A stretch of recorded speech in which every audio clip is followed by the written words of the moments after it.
little creative, got that KO right there. You can't beat that. I'm pretty good at video games. So anybody that wants to come and challenge me, they're more than welcome to come challenge me on this game.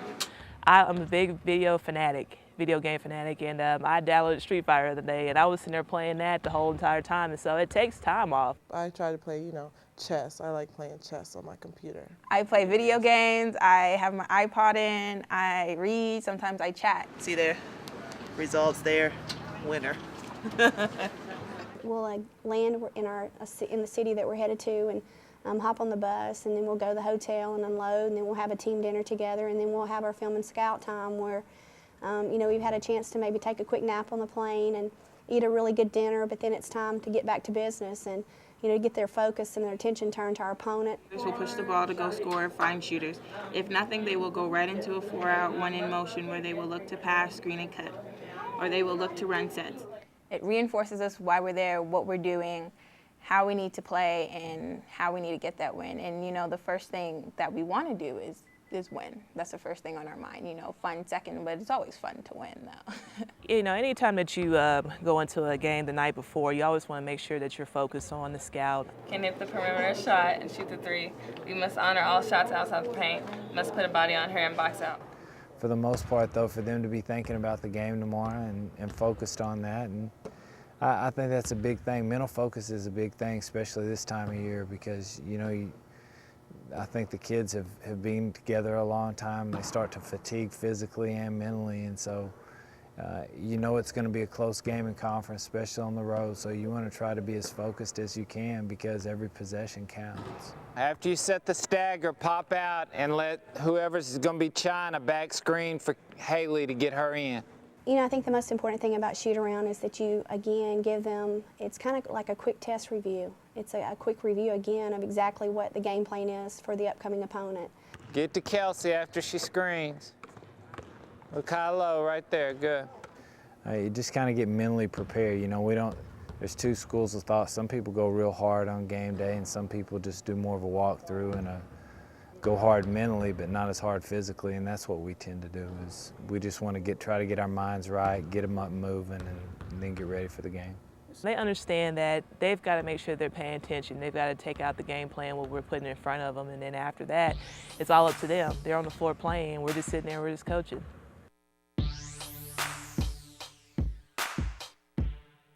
I think that starts in the preseason, that you really get their attention that, we're going to have fun, but at the same time, we've got work to do. And when it's time to play, we're going to play hard off the floor. When it's time to play on the floor, we're going to play hard on the floor. So I think that you set that tone early in the preseason, and it makes conference season easier. And these kids and the staff do a great job of understanding when it's time to have fun and play, and when it's time to get on the floor and have fun and play.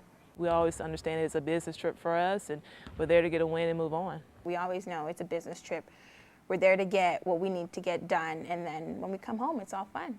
It's fun because it's you against the world, and you got to love that mentality. You got to grab a hold of each other. You got to put your arms around each other. You got to have each other's back, and it's time to play. And there's no better feeling than winning on the road. You've got to love to win on the road, and our kids have done a good job with that, and hopefully we can continue that. Definitely, as a group, you're going into an opponent's home court. Most of the Big 12 crowds are pretty raucous, and you got to stick together, and it's usually those people in that locker room that are the only ones for you. I think that's when we really do come together, because before we're stepping out there on the court. That group becomes tight-knit before you walk out on the court and know that, hey, we're going to be the ones that are sticking together and we're going to have each other's back, and I think that's really big. We just try to just come together as much as possible before a game because, like Coach said, in order to win a game, it takes a team. I think that all comes with the kind of an us against them mentality, and I think it does. You're going out there, you're not going to have very many fans. Most people are going to be cheering against you, and so you got to have each other and have each other's backs, and that's just another one of the lessons that athletics teaches us. And so that's the biggest thing I think as a coaching staff we want our kids to understand is the energy and effort, and you play hard and you play for each other, you're going to be very successful in this league.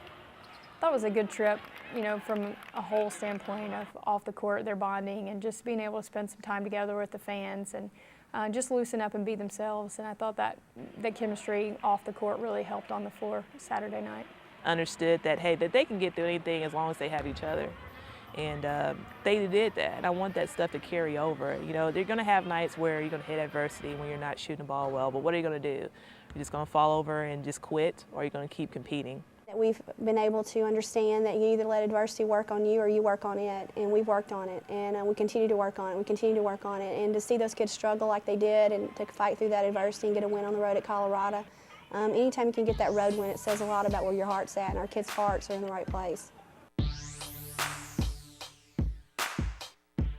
We're excited that Under Armour has given us pink uniforms for the year. You know, a chance for us to show our support for Coach Al and the fight against all women's cancers, and to be able to put that uniform on has to even mean more than anything when it's pink because of what it stands for and represents, and that ought to want to make you play hard.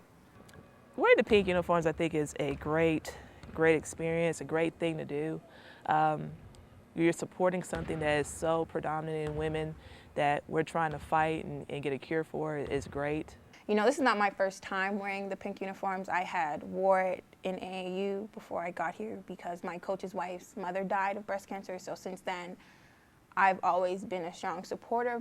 You've had a family member, a friend, someone that you know or were close to affected by that, and I think that's one of the great things, especially about women's athletics, is that they give.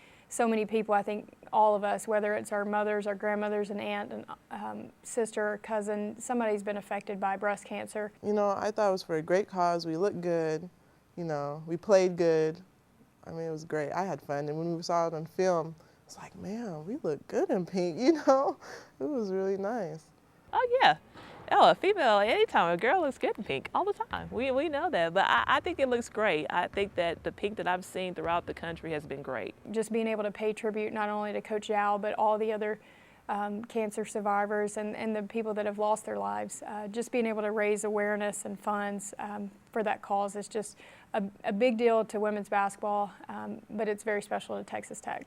You know, we're so excited that the Pink Treadmill event is here in February and for all 4 of our home games, and it's the Marcia Sharp Leadership Circle and Coach Sharp, along with support for all women's sports at Tech. We're also supporting the KYAL and the Cancer Fund, and you know, just to help to find a cure. So you're supporting women's sports, at the same time we're helping to fight cures for women's cancers, and you know, to be able to raise money for both of those entities is tremendous. And the Pink Treadmill adds such a great touch to our Think Pink game, which is coming up with Baylor, and also just throughout the month of February to raise awareness.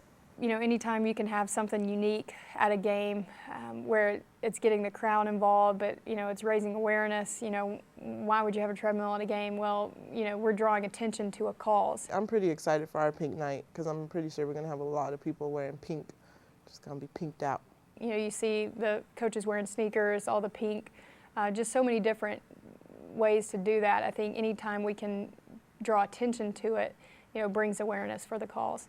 I just think it's a great opportunity for us to give back. I mean, we tell our kids all the time, with privilege comes responsibility, and I think they buy into that and understand that, you know, part of their responsibility is issues like breast cancer and supporting it and making people aware of, you know, the things that they need to do to prevent it and to help battle it.